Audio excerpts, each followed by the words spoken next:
প্রতিদিন একটি দোয়া মাত্র 3 বার পড়তে পারে, কেউ যদি প্রতিদিন একটি দোয়া মাত্র 3 বার পড়তে পারে, আপনারা যদি পড়তে পারেন, আল্লাহর হাবিব সাল্লাল্লাহু আলাইহি ওয়াসাল্লাম বলেন সারাদিন ওই ব্যক্তির জন্য ফেরেশতারা রহমতের দোয়া করতে থাকে। সুবহানাল্লাহ।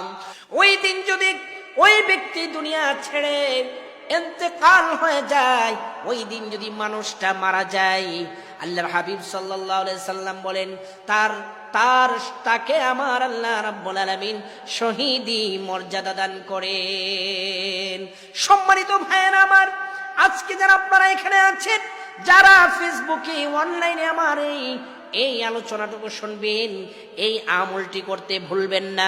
আপনি মাত্র 3 বার পড়বেন ইয়া হাইয়ু ইয়া কাইয়ুম বিরহমাতিকা।